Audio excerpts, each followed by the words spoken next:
hoy me acompaña en el escenario uno de esos referentes que para nosotros es un placer tenerla aquí. Sabemos y somos conocedores del gran esfuerzo que ha hecho para poder acompañarnos en el SPAL. Entonces, mis primeras palabras son de agradecimiento profundo a nuestra invitada de hoy, Patricia Hualinga Montalvo. Patricia es una mujer de fuertes convicciones que le ha tocado liderar los desafíos de su comunidad de origen y también las luchas inquebrantables como activista ambiental y activista indígena. Hoy es la cara y la voz en el extranjero de su pueblo originario quichua de Sarayaku. Su comunidad, con unos 1.400 habitantes aproximadamente, ha resistido los intentos de explotación petrolíferas se ha resistido con diferentes iniciativas a los intentos de explotación petrolífera durante 30 años.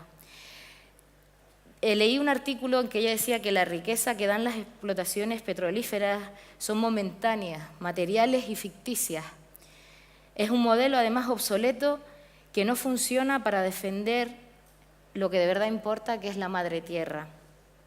Conseguir que los bosques primarios y aquellos que aún no han sido explotados por la mano humana y que aún conservan parte de esa gran biodiversidad que hay en la selva, sean declarados y reconocidos como intocables para la humanidad. Para nosotros es un placer tenerla aquí. Espero que aprovechemos la oportunidad al máximo y yo creo que la protagonista de hoy es ella y les dejo con su intervención. Muchas gracias, Patricia.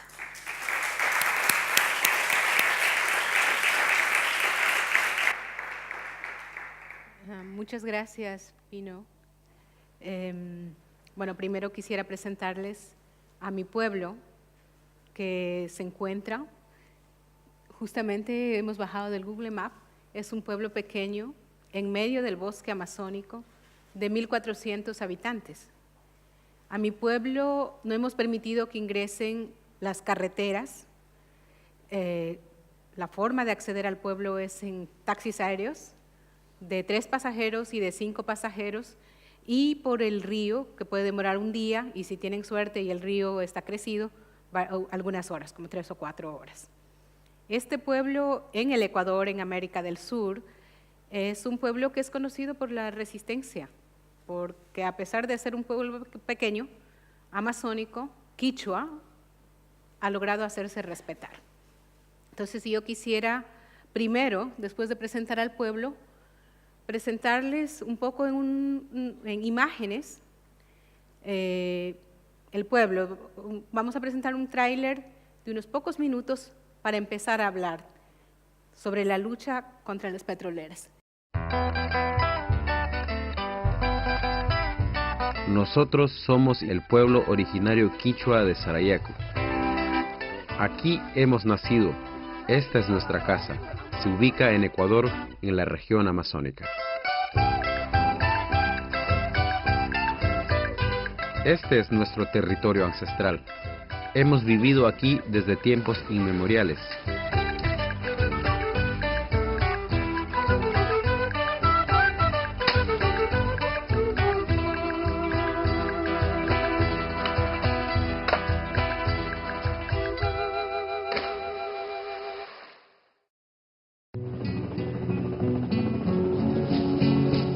En 2002, una compañía petrolera ingresó a nuestras tierras. El gobierno le había dado una licencia para explotar petróleo. Nosotros nos enteramos por el ruido de los helicópteros que aterrizaban en nuestro territorio. Señores, buenos días. Tengan la bondad de bajarse y salen a pie hasta que la canoa cruce. Tengan la bondad, por favor. Allá, primero yo estoy documentando, por favor. Toda nuestra vida se vio afectada en esos meses.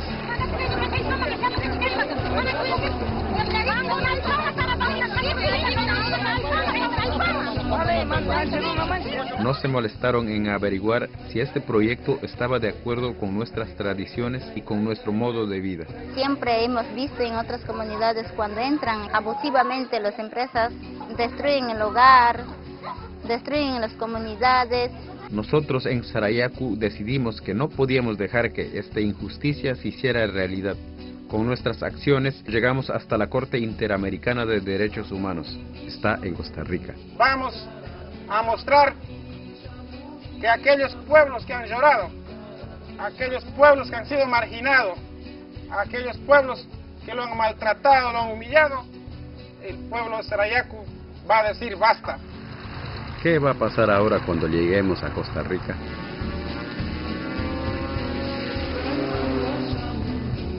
¿Tendremos éxito con nuestro viaje?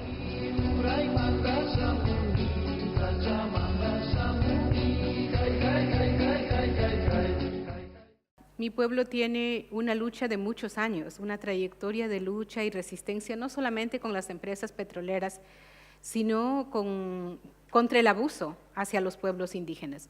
La última lucha, y tal vez no será la última porque tenemos un largo proceso, ha sido con las empresas petroleras.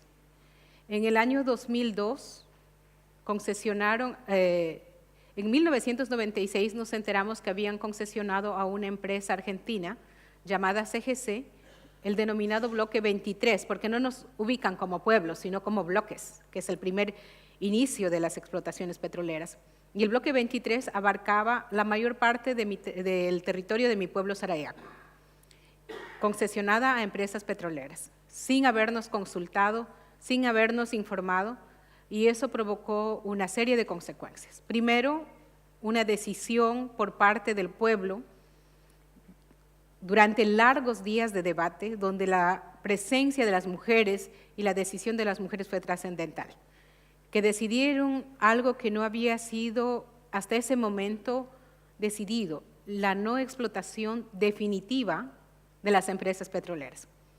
Muchas personas y muchas empresas piensan que la resistencia es para negociar, y una de las cosas que nosotros rompimos fue que no necesitábamos, no queríamos negociación, no se podía negociar con la vida.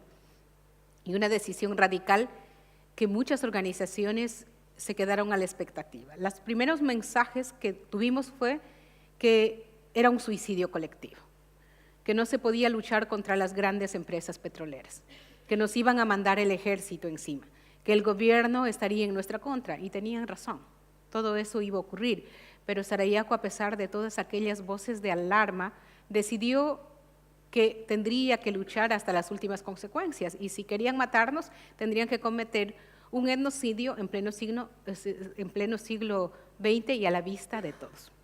Así es como empieza nuestra lucha, la empresa ingresando, militarizando el territorio Sarayaku, desprestigiando a los líderes, y una lucha, una batalla campal en plena selva, indígenas contra militares, contra seguridad privada, por varios meses, donde mi pueblo suspendió todo tipo de actividades y se declaró en estado de emergencia. Nuestra ventaja es que nosotros sí conocemos la selva, es nuestro hogar, y sabemos cómo conducirnos ahí. Los militares que vinieron de afuera no lo conocían, tampoco la empresa, y estaban también sorprendidos ante una convicción firme. Y también logramos utilizar varios medios. ¿Cómo se puede luchar en un bosque donde no tienes acceso a comunicación, donde no tienes carreteras, que también fue una ventaja no tenerlo, sin que el mundo no se entere de que podría cometerse un etnocidio? Nosotros utilizamos primero la estrategia de visibilización, de que ahí estaba ocurriendo una batalla, de que había militarización, de que había violación de derechos humanos. Nos informamos del convenio 169 en ese tiempo, de las leyes y los derechos que nos amparaban a nivel internacional, de los derechos colectivos, y logramos visibilizar. Los medios al inicio no nos abrían la puerta, pero nosotros estábamos todos los días en las puertas de ellos para denunciar que se estaba cometiendo atropellos. Un grupo de dirigentes en la ciudad moviéndose mientras el pueblo en general se estaba resistiendo. Y logramos poco a poco que empiecen a hablar sobre el tema, a documentar la entrada de militares y seguir resistiéndose por varios meses, utilizando toda la estrategia comunicacional para denunciar los atropellos. Y esta lucha ha llegado a procesos inesperados. La empresa, hubo un caso, ¿no? Los militares ingresan, atrapan a varios compañeros nuestros y los desaparecen. Los indígenas de mi pueblo atrapan a varios militares con todo su armamento.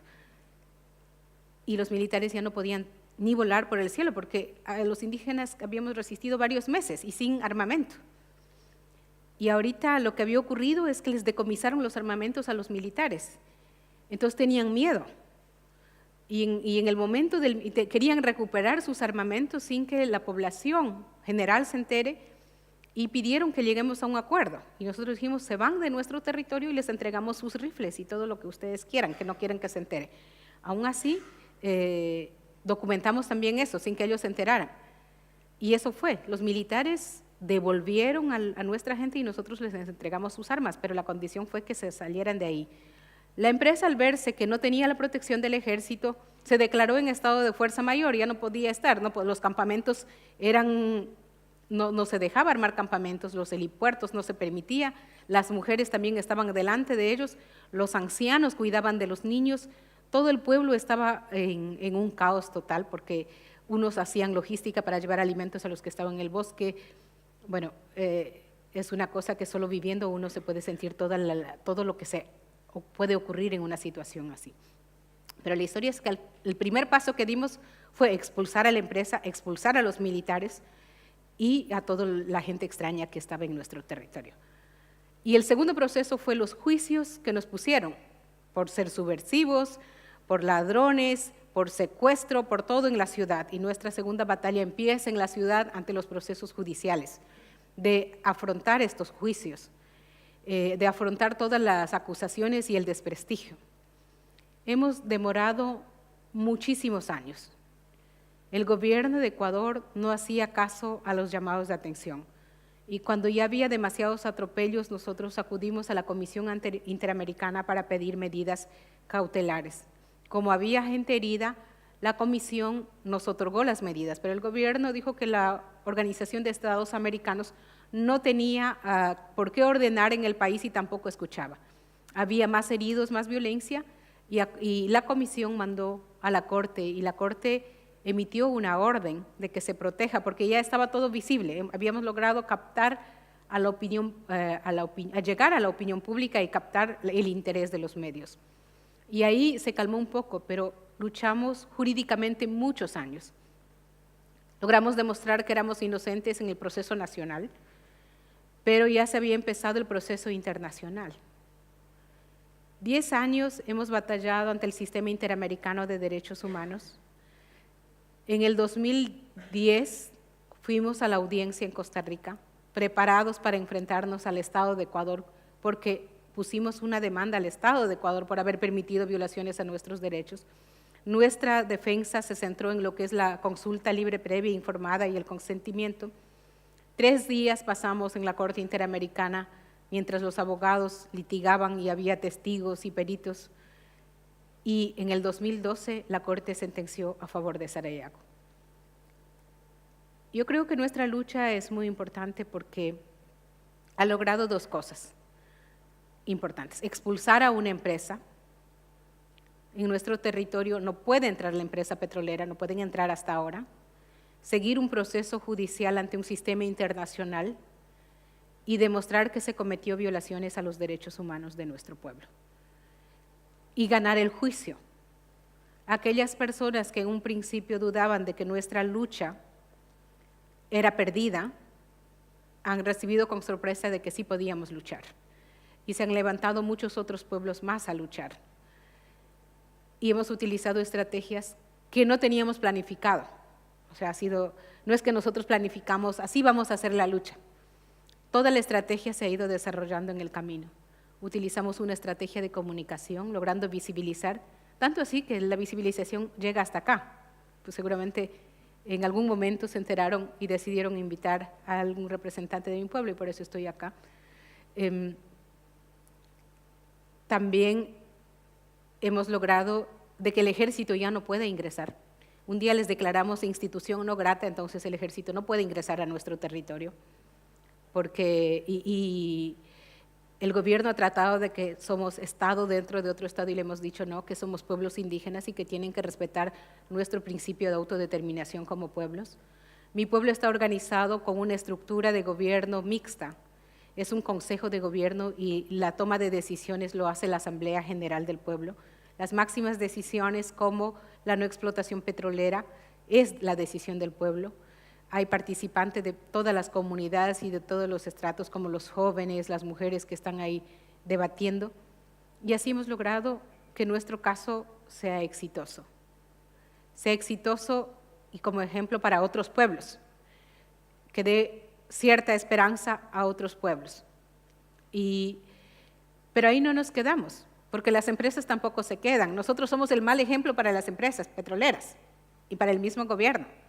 Entonces siempre hay una presión frecuente de tratar de desbaratarnos, de tratar de algún momento entrar a una negociación justa.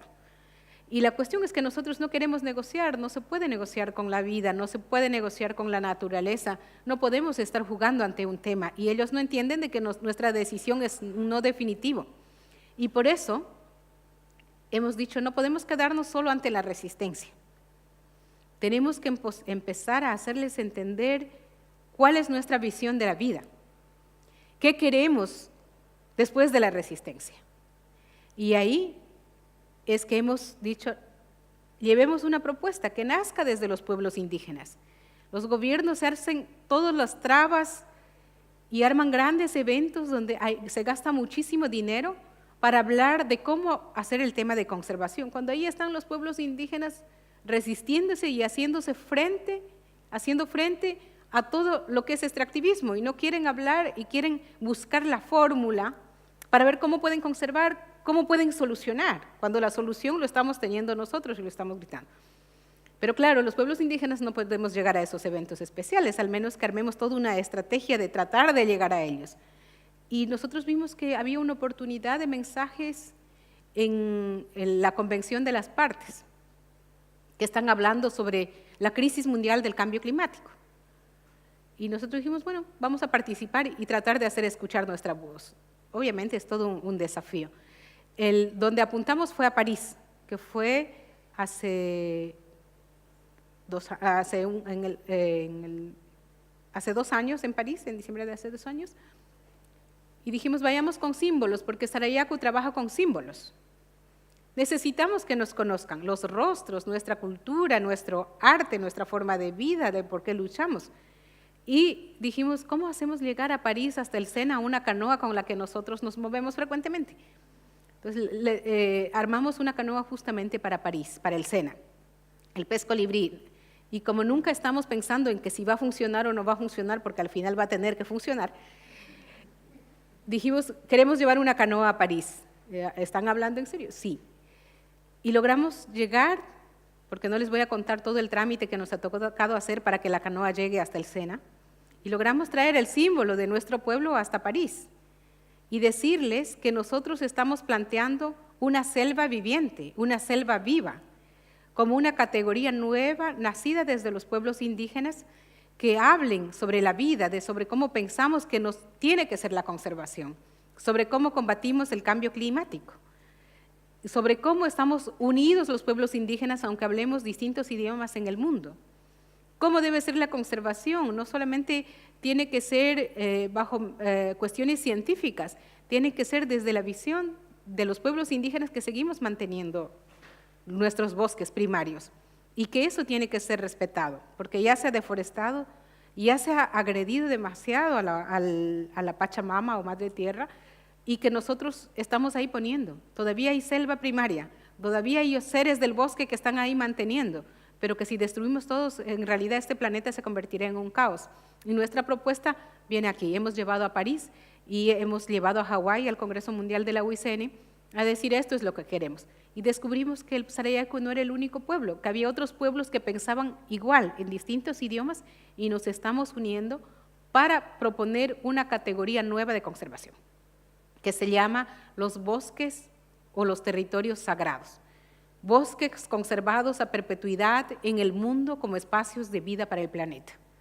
Esa es nuestra nueva propuesta. Seguimos trabajando internamente para demostrar la sostenibilidad de nuestros pueblos, aunque muchos digan que el petróleo es la solución para el desarrollo, nosotros decimos que no, que nosotros estamos proponiendo cosas nuevas y si quieren apoyarnos, apóyennos eso, aunque el gobierno diga que somos radicales y un obstáculo para el desarrollo, nosotros tratamos de que en un futuro próximo demostremos que nosotros sí estamos en la razón y que combatimos activamente al cambio climático con nuestra lucha, poniendo nuestro cuerpo físico ahí delante de todos los depredadores, de todas las empresas que quieren sacar los recursos extractivos.